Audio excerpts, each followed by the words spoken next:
Welcome back, Spec Writers. Long time no see. We wanted to use this edition of our customer corner to show you how you can actually use the paint type and bead type entry fields inside of the Spec-Rite online platform. We'll go through three quick examples.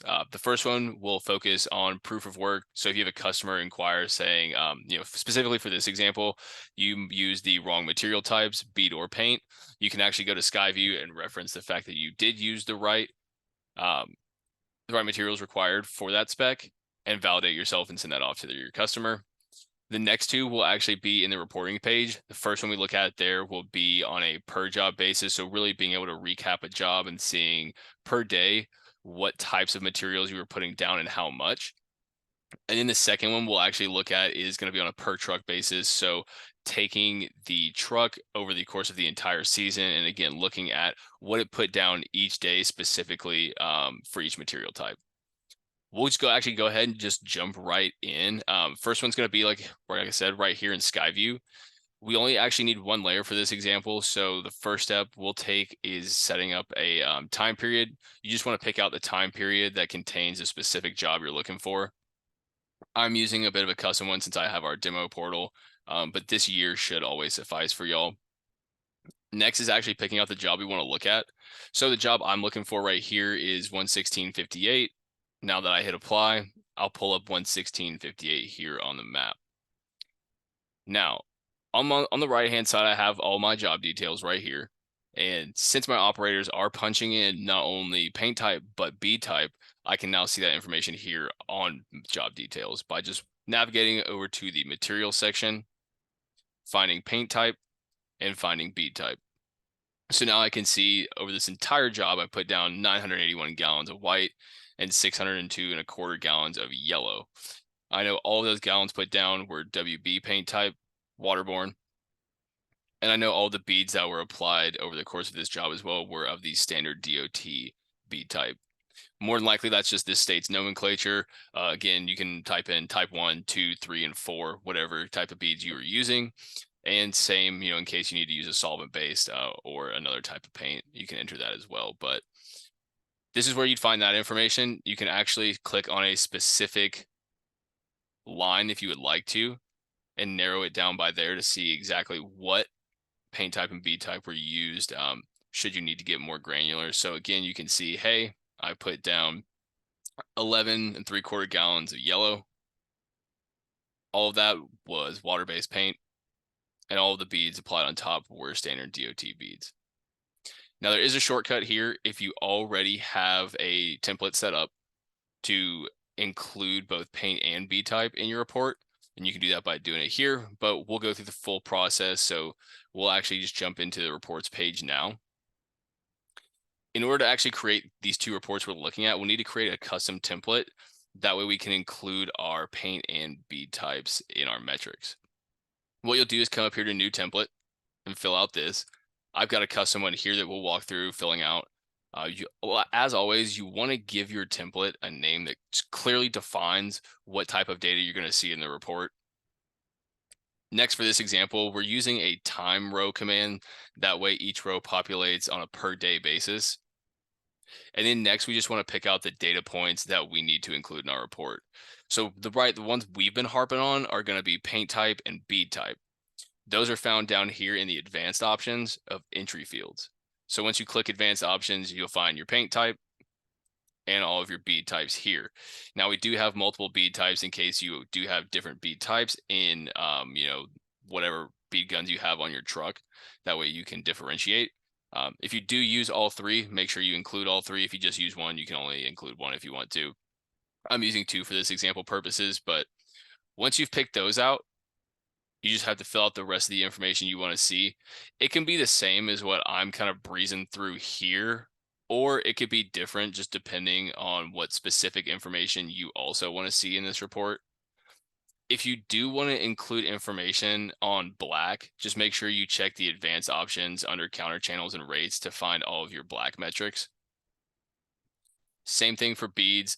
Beads 2 and 3 are going to be found in the advanced options of the beads tab.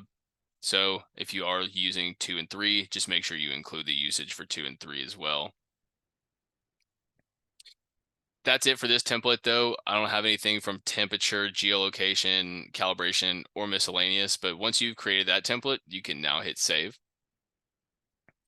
Now that your template's saved, we can actually start running the first of those two reports we talked about. So now we're going to be looking at a report on a per job basis. So what we need to do is first name our report. I'll call this paint and bead type example.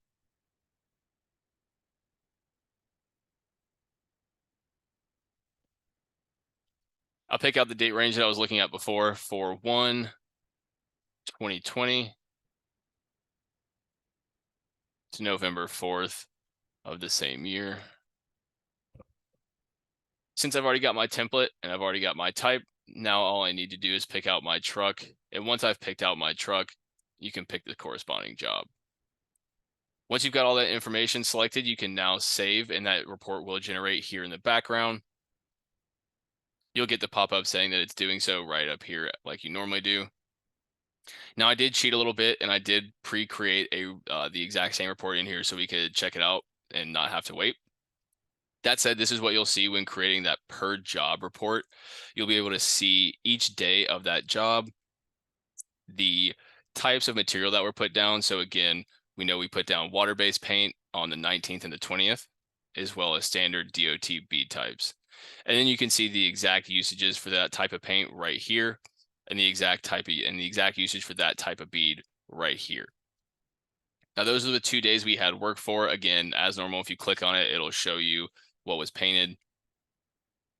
But if you go down here, you'll now have your total. So you can see as a recap for the entire job, what was put down by material type. So one thing I do want to point out, it's not just about, did you have any shortages or any excess from your original material planning? We do want you to keep an eye out for trends and patterns. For example, say you after running about 4 or 5 of these reports on different jobs, you find that a lot of your jobs have shortages. Did those jobs correlate with any other jobs that maybe had timeline delays? Noticing patterns like that. Now, the pattern doesn't have to necessarily be negative either. Say you had 3 project managers, and after running the same 5 reports, you notice that all of Ashley's jobs are very, very precise when it comes to material planning. You can now take that information and go to her saying, hey, you're doing a kick-ass job. What are you doing to be so precise? Can you share that with the rest of the group, the other project managers, so we can really dial in what we're doing process-wise and be more efficient when it comes to planning out our jobs? That said, that's it for this report. You can export it as always, like in an Excel or PDF, should you need it in a geo file as well. And if you didn't like it, maybe you did it wrong, you could easily delete it should you need to and keep things clean inside your reports log. But that's it for that one. We'll take a look now at the per truck report for the entire season. So since we already have that template made, we don't have to make it again. We'll just come up here to a new report, pick out paint and bead type template again. We'll name our report paint and bead example 2. Since we're looking at the entirety of a season, I'll play it safe and go all 365 days, 1/1 to 12/31 of 2020. But once we have that filled out, again, we want to pick out the truck we're looking for. And now that we've got that truck specifically, we want to pick out all jobs so we can see that so we can see everything that was done by that truck throughout the entirety of the season. Once we have that, just click save like we did on the other report. That report will generate in the background and you'll get your pop-up just like always.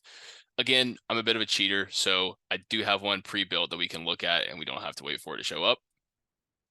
Clicking view report, we can now see everything this truck has done throughout the entirety of the 2020 season.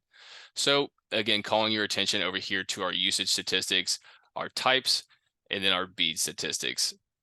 You can see here that for each day, again, we were using the water-based paint throughout the entirety of the season for this specific truck, and they only put down standard DOT beads. Now you can see they just put just shy of 6,000 pounds down of standard DOT beads, as well as 834.5 gallons of water-based yellow, as well as about 1,128.5 gallons of water-based white. Now, a little bit different from the per job report. This per truck report really is to give you a great foundation or baseline for next year. The example I like to use is I don't think anyone ever goes into next season planning to have less work. I think the goal is always to acquire more. So, that being the case, what you could really do when it comes to planning for next year and inventory control for the new season is using these as a baseline to see, okay, with that expected growth in jobs, where do I need to start for a minimum requirement on my material planning?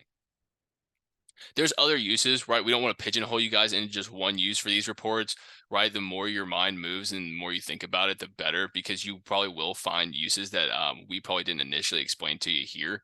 We could go on and on, but we just wanted to show you three quick examples. That said, if you guys ever do have questions about any of this stuff, please do reach out to us, whether that's through the Life Raft here, whether that's to me directly. Um, but yeah, it was good to be in front of you guys again. And just remember, if you ain't spec right, you're just spec wrong. Have a good one, y'all.